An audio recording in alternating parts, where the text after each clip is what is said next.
खबरें तफसील से। इन्फोर्समेंट डायरेक्टोरेट यानी ईडी ने मगरबी बंगाल की हुक्मरान जमात तृणमूल कांग्रेस की रुकन पार्लियामेंट और वजीर आला ममता बनर्जी के भतीजे अभिषेक बनर्जी और उनकी अहलिया रोजिरा बनर्जी को पूछताछ के लिए बुलाया है। ईडी ने कहा है कि ये समन मनी लॉन्ड्रिंग और कोयला घोटाले केस में भेजी गई है। 1 सितंबर को दोनों के मामले में पूछताछ होगी। मगरबी बंगाल की सीएम ममता बनर्जी ने कालीघाट में एक तकरीब से खिताब करते हुए बीजेपी पर निशाना साधा है। उन्होंने कहा कि बीजेपी सियासी तौर पर हमें शिकस्त नहीं दे सकती और अब तृणमूल को सरकारी एजेंसियों के जरिए निशाना बनाया जा रहा है। सुनिए ममता बनर्जी ने क्या कुछ कहा। पॉलिटिक्स मैं भी 12-13 साल से, मेरे को पिताजी ने फ्रीडम फाइटर थे, हम उसका सब बात सुन के हम पॉलिटिक्स किया है। मैंने नेताजी को आदर्शों पर विश्वास करती हूँ, विवेकानंद को आदर्शों को विश्वास करती हूँ, डॉक्टर राजेंद्र प्रसाद को विश्वास करती हूँ, बाबा साहेब अम्बेडकर को विश्वास करती हूँ, मौलाना अबुल कलाम आजाद को विश्वास करती हूँ, लाल बाल पाल से शिक्षा लेती हूँ।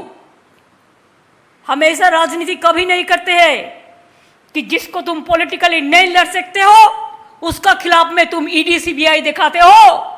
अब तुम्हारा पार्टी का खिलाफ में कितना है, कितना सीबीआई किया, कितना नेशनल ह्यूमन राइट्स कमीशन को तुम यूपी में भेजा, जब हाथरस हुआ भेजा, कितना सीबीआई भेजा, कितना ह्यूमन राइट्स कमीशन भेजा। अरे हमारा इधर में पोस्ट पोल वायलेंस में 5 बीजेपी का वर्कर का डेथ हुआ है, जो ह्यूमन राइट्स कमीशन का रिपोर्ट में बोला है।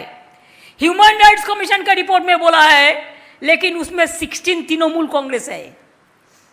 तो तुम 5 को भेज दिया, इधर उधर जाके झगड़ा करते हैं। हमको सीबीआई से कोई इतराज नहीं है, लेकिन बीजेपी को लीडर को लेके क्यों गांव में जाएगा। पंजाब कांग्रेस इंचार्ज हरीश रावत ने कांग्रेस में हंगामा आराई के दरमियान पार्टी के साबिक सदर राहुल गांधी से मुलाकात की। इस दौरान हरीश रावत ने राहुल गांधी को रिपोर्ट पेश की। वाज़ेह हो कि जुमे को हरीश रावत ने पार्टी हाईकमान सोनिया गांधी को पंजाब के हालात से आगाह किया था। मीडिया से बात में हरीश रावत ने कहा कि वो 2-3 दिन में पंजाब जाएंगे और कैप्टन अमरिंदर सिंह और नवजोत सिंह सिद्धू से मुलाकात करेंगे। मैंने जो स्थिति है, जो बातें आई हैं मेरे तक, जो बातें उठी हैं, वो सब बातें उनके सामने रखी। क्या कहा उन्होंने? राहुल गांधी की तरफ से ये बहुत ब्रीफ मीटिंग थी, है सम वेरी बिजी शेड्यूल। उनका कुछ और मीटिंगें पहले से फिक्स थी, तो मैं उसके बीच में कूद पड़ा, तो इसलिए मैंने अपना जो है 4-5 मिनट में जो मेरा प्रेजेंटेशन था वो पूरा कर दिया। पंजाब का प्रभारी आपको नहीं रहना, क्या इस बात से भी राहुल गांधी को अवगत कराया आपने? नहीं, ये तो मैंने अपने पंजाब के दोस्तों से मजाक में कहा।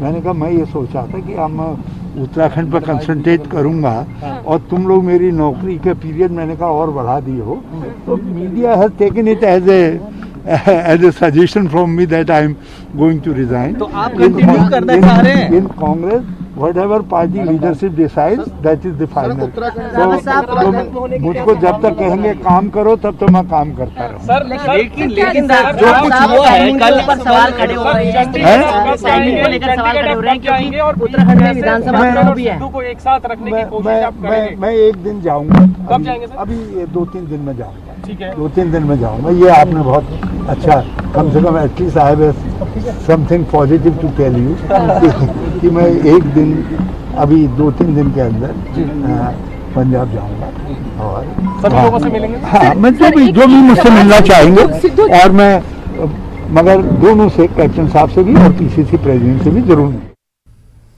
गुजरात के डिप्टी सीएम नितिन पटेल ने एक मुतनाज़ा बयान दिया है। उन्होंने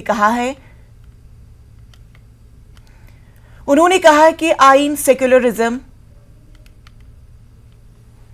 उन्होंने कहा कि आइन, सेक्युलरिज्म और कानून की बात तब की जाएगी जब तक हिंदू अक्सरियत में है। उन्होंने मजीद कहा है कि मेरे अल्फाज लिखिए, अगर हिंदुओं की तादाद कम हो गई तो उस दिन कोई अदालत, कोई कानून, न जमहूरियत, न आइन रहेगा। सबको हवा में दफन किया जाएगा। पटेल ने यह बयान गांधीनगर में भारत माता मंदिर में दिया है। इस मंदिर को रियासत का पहला भारत माता मंदिर कहा जाता है। इस मौके पर गुजरात के वजीर दाखिला प्रदीप सिंह जडेजा और VHPR और RSS के आला रहनुमा मौजूद थे। ભગવાન અને 1000-2000 વર્ષે હિન્દુઓની સંખ્યા ઘટી, બીજા લોકો વધ્યા, એ દ્વારા કોઈ કોર્ટ કચેરી નહીં, કોઈ લોકસભા નહીં, કોઈ બંધારણ નહીં, કોઈ બિન સાંપ્રદાયિકતા નહીં, બધું હવામાં અને દફનાઈ દેશે, કશું નહીં રે। महाराष्ट्र में टमाटर की खेती करने वाले किसान परेशान हैं। मुनासिब कीमत न मिलने पर कई किसानों ने टमाटर सड़क पर ही फेंक दिए हैं। वहीं किसानों को तसल्ली देने के लिए मरकजी वजीर भारती पवार ने कहा कि किसानों को परेशान होने की कोई जरूरत नहीं है। मरकजी हुकूमत मार्केट इंटरवेंशन स्कीम के तहत किसानों की मदद करेगी। किसान चाहे तो अपने टमाटर को गैर मुल्की मार्केट में भेज सकते हैं।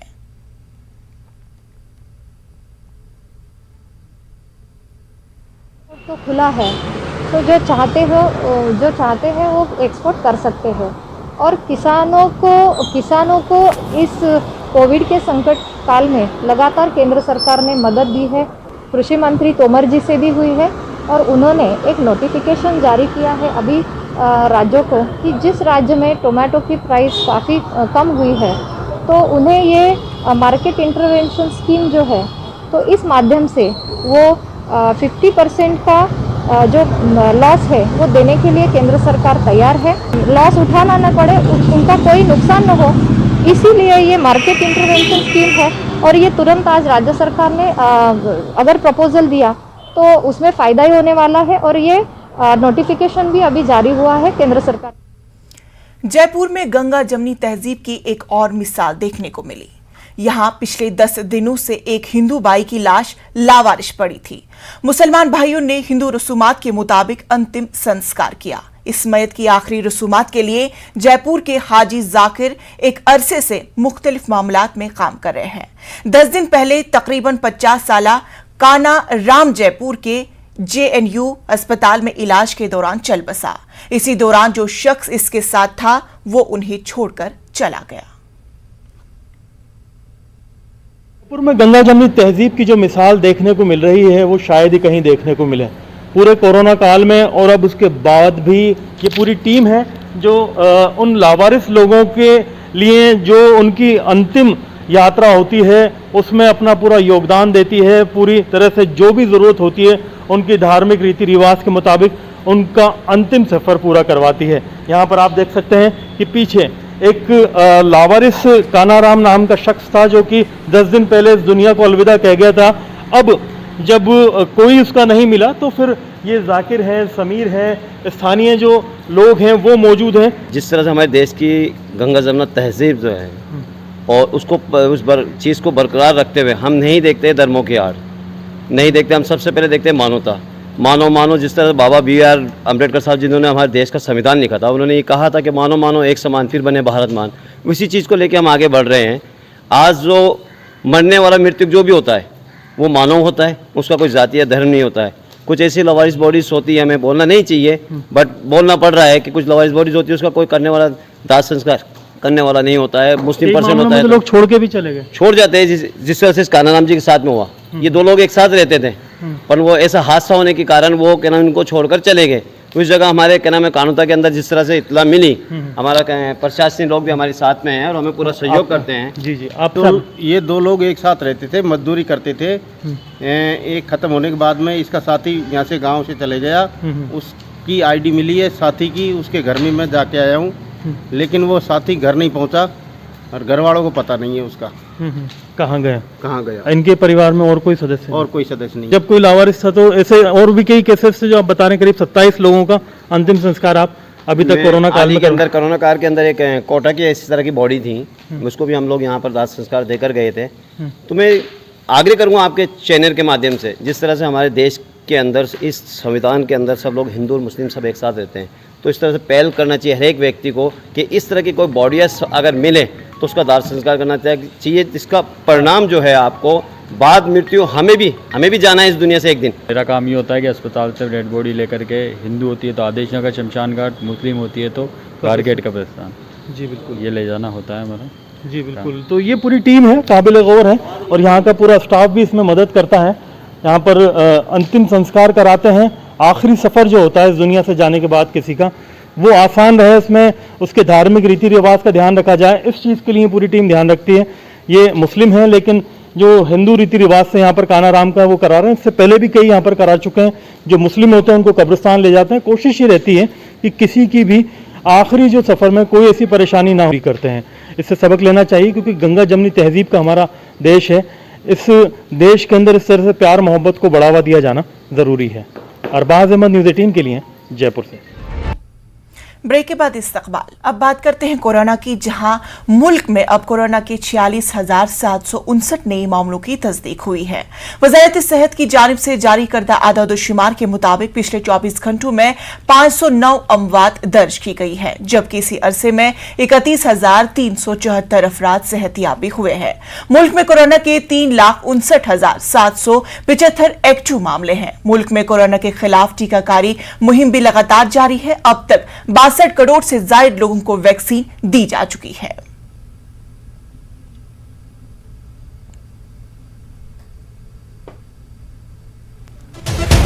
नमस्कार, सोमेश माथुर का आपको आदाब। Season's greetings to all of you. News 18 Urdu corona virus से लड़ने के लिए जिंदगी का यकीन वैक्सीन मुहिम चला रहा है और हम इस मुहिम में साथ हैं। वैक्सीन लगाएं, कोरोना को हराएं। जिंदगी का यकीन वैक्सीन है।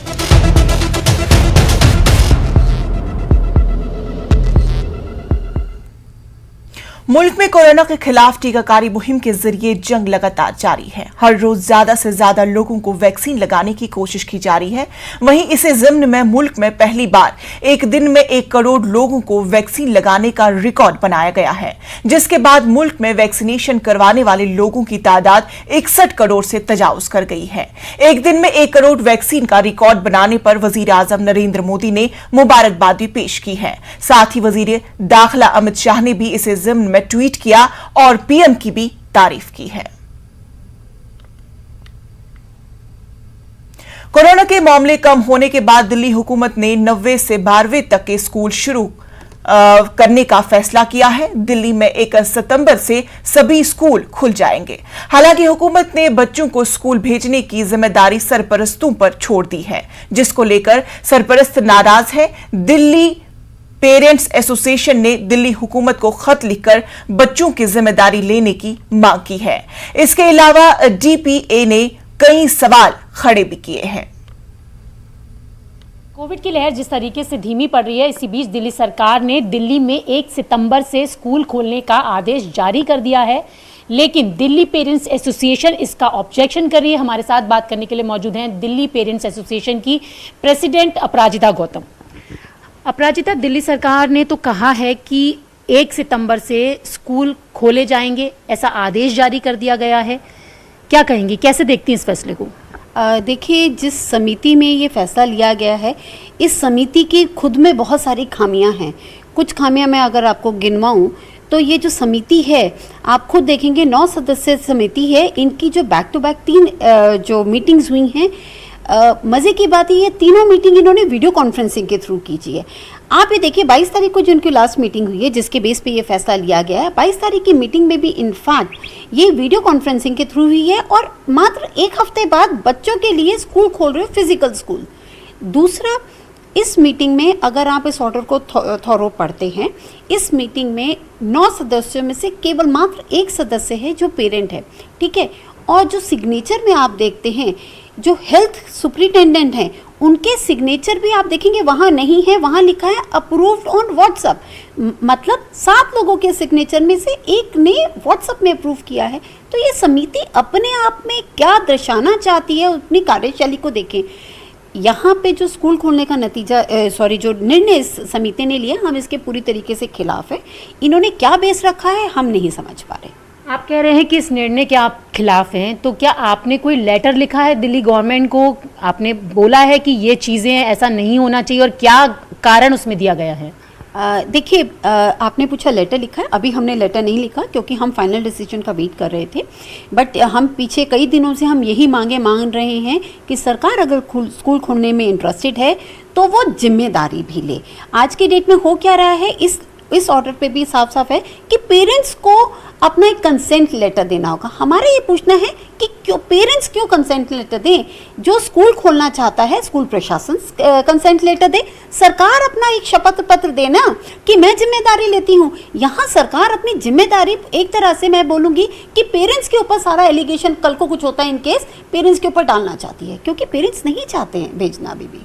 यानी कि आप लोग चाहते हैं कि सरकार बच्चों की पूरी जिम्मेदारी ले और उसके लिए एक शपथ पत्र जारी किया जाए। बिल्कुल, हम ये चाहते हैं सरकार आगे बढ़ के जिम्मेदारी उठाए। लेकिन दिल्ली सरकार का तो ये कहना है कि ये जो फैसला लिया गया है ये पेरेंट्स की राय पर लिया गया है। पेरेंट्स चाह रहे थे कि बच्चों के स्कूल खोले जाएं, लंबे समय से बच्चे घर में बैठे हुए थे। देखिए, ये हमें नहीं समझ में आया सरकार का कौन सा आंकड़ा कहाँ से लिया इन्होंने, क्योंकि सरकार का जो हमने पढ़ा है 70% वो उन्होंने बोला पेरेंट्स कह रहे हैं। ये कौन से पेरेंट्स हैं भाई, हमें भी तो बताइए। जब हम सर्वे करवाते हैं और हमारे जो भी पोल, हमने ट्विटर में भी पोल करवाया, वो ट्रांसपेरेंट है। आप पोल पे जाइए, कोई भी जाके क्लिक कर सकते हैं। 79-80% पेरेंट्स कह रहे हैं हम नहीं भेजना चाहते। कमेंट्स वहीं पर आ रहे हैं, पेरेंट्स अपने रिएक्शन दे रहे हैं। तो ये कौन से पेरेंट्स हैं? अगर एक पल को माने कि चलिए सरकारी स्कूल के पेरेंट्स हैं, तो यानी कि सरकार एक पल को ये मानती है पिछले 1.5 साल में सरकारी स्कूलों में अपनी जो शिक्षा की सुविधाएं हैं वो देने में विफल रही है। इसीलिए उन पेरेंट्स को आज जाने अनजाने बच्चों को खतरे में डालना पड़ रहा है, क्योंकि उन गरीब के लिए एक शिक्षा ही एक माध्यम है अपने भविष्य को बेहतरीन करने के लिए। 1 सितंबर से स्कूल खोले जाने का फैसला लिया है, ये लोग उसके खिलाफ हैं। इसके लिए एक पोल भी करवाया गया जिसमें कि 79% जो पेरेंट्स हैं वो मना कर रहे हैं। अब ये देखना होगा कि स्कूल खुलने के बाद किस तरीके के हालात होते हैं। हालांकि दिल्ली पेरेंट्स एसोसिएशन चाहती है कि स्कूल अगर खोले जाएं तो सरकार इसकी जिम्मेदारी ले। कैमरा पर्सन गौरव गिरी के साथ रचना, न्यूज़ 18 दिल्ली। गाड़ियों की बगैर किसी रुकावट की मुंतकली को आसान बनाने के लिए वजारत ने नई गाड़ियों के लिए एक नया रजिस्ट्रेशन मार्क यानी भारत सीरीज PH सीरीज मुतारिफ कराया गया है। वजारत रोड ट्रांसपोर्ट और हाईवेज ने ये जानकारी दी है। इसके मुताबिक जब गाड़ी का मुल्क एक रियासत से दूसरी रियासत में मुंतकिल हो जाएगा तो इस रजिस्ट्रेशन मार्क वाली गाड़ी को नई रजिस्ट्रेशन मार्क की तवसीफ की जरूरत नहीं होगी। बर्ड हिट के मामलात ने एक बार फिर पटना एयरपोर्ट की सिक्योरिटी पर सवाल खड़े कर दिए हैं। कल पटना से दिल्ली जा रही इंडिगो की फ्लाइट ने जैसे ही उड़ान भरी उससे एक परिंदा टकरा गया और इसके बाद जहाज की इमरजेंसी लैंडिंग करानी पड़ी। इसमें सवार मुसाफिरों को दूसरे फ्लाइट के जरिए दिल्ली भेजा गया।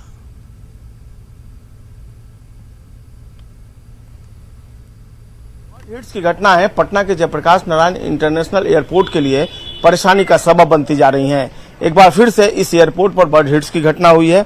अभी भी देखिए आकाश में जो पक्षी हैं उड़ रहे हैं और ये एयरपोर्ट का इलाका है। आपको हम सीधी तस्वीरें दिखा रहे हैं पटना के जयप्रकाश नारायण इंटरनेशनल एयरपोर्ट का। ठीक हमारे सामने जो इंडिगो एयरलाइंस की फ्लाइट है वो खड़ी है अभी भी यहाँ पर और लगातार देखिए जो बर्ड्स हैं वो उड़ रहे हैं। तो ये जो फ्लाइट है इसने दिल्ली के लिए उड़ान भरी थी और तकरीबन 900 मीटर की ऊंचाई पर जाने के बाद यह पक्षी से टकराई और फिर जो प्लेन है वो अनबैलेंस होने लगा और उसके बाद जो पायलट थे उन्होंने अपनी सूझबूझ का परिचय दिया और किसी तरीके से जो फ्लाइट है उसको फिर इसी एयरपोर्ट पर उन्होंने लैंड करवाया। उस समय 120 यात्री सवार थे और निश्चित तौर पर जो परेशानी यात्रियों को हुई जो उन्होंने महसूस किया उसके बाद यहाँ पर हंगामे की भी स्थिति यहाँ पर शुरू हो गई। उसके बाद जो दूसरी फ्लाइट थे उनसे सभी यात्रियों को दिल्ली 2 फ्लाइट से भेजा गया। लेकिन इस घटना ने फिर से एक बार कई सवाल खड़े कर दिए हैं खासकर जयप्रकाश नारायण इंटरनेशनल एयरपोर्ट की सुरक्षा को लेकर जिस तरीके से हर वक्त, देखिए अभी भी आप देख रहे होंगे आसमान में यहाँ पर कई बर्ड्स जो है उड़ रहे हैं और रोज की कमोबेश यही तस्वीर होती है। हर वक्त यहाँ पर जिस वक्त जो फ्लाइट्स के परिचालन का वक्त होता है, क्रैकर छोड़े जाते रहते हैं लगातार, लेकिन इसके बावजूद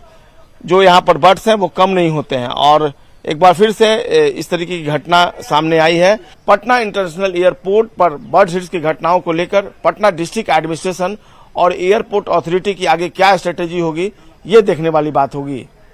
कैमरा पर्सन अजय दुबे के साथ संजय कुमार, न्यूज़ 18 पटना। इस वक्त की बड़ी खबर हरियाणा से आ रहे हैं, जहां हरियाणा में किसानों पर पुलिस का लाठीचार्ज हुआ है। किसानों को मुंतशिर करने के लिए पुलिस ने लाठियां बरसाई। करनाल में बिस्तारा टोल प्लाजा पर एहतिजाज कर रहे थे ये किसान और इसी दौरान पुलिस ने अपनी ताकत का इस्तेमाल करके उन पे लाठियां बरसाई और उनको मुंतशिर करने के लिए पुलिस ने लाठीचार्ज किया। ये खबर हम आपको अभी हरियाणा से बता रहे हैं, जहां करनौल में बिस्तारा टूर प्लाजा पर किसानों की जानिब से एहतिजाज हो रहा था और किसानों को मुंतशिर करने के लिए पुलिस ने लाठियों का इस्तेमाल किया। आप तस्वीरों में साफ तौर पर देख सकते हैं कि किस तरह से किसान टूल प्लाजा के पास एहतिजाज कर रहे हैं और इसके दौरान पुलिस वहां पर अपनी ताकत का इस्तेमाल करके लाठियां बरसा रहे हैं। और इनमें से कुछ तस्वीरों में हम देख सकते हैं कि कुछ लोग जख्मी भी हुए हैं।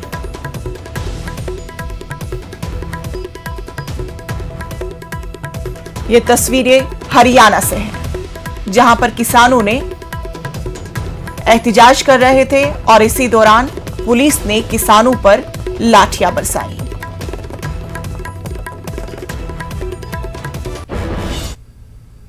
बक्सर में बुध को फजाइया के हेलीकॉप्टर चुनिक की इमरजेंसी लैंडिंग कराई गई थी। बताया जा रहा है कि इसमें कुछ तकनीकी खराबी आ गई थी, जिसके बाद इसकी मांगपुर गांव में इमरजेंसी लैंडिंग करनी पड़ी थी। बताया जा रहा है कि इसकी मरम्मत कर ली गई है और इसका टेस्ट रन भी किया गया है। वायुसेना के विशेष हेलीकॉप्टर को दुरुस्त कर लिया गया है और अभी आप देख सकते हैं कि जो वायुसेना का यह विशेष हेलीकॉप्टर है, पायलट ने जो हेलीकॉप्टर जहां फंस गई थी, जिससे चारों चक्का मिट्टी में धंस गया था, उसे निकाला गया है और उसे निकाल करके सही बगल में हेलीपैड बनाया गया था। उस हेलीपैड पर हेलीकॉप्टर को रखा गया है और अब इसके बाद कुछ घंटे के बाद ये हेलीकॉप्टर यहाँ से उड़ान भरेगी अपने गंतव्य स्थान के लिए।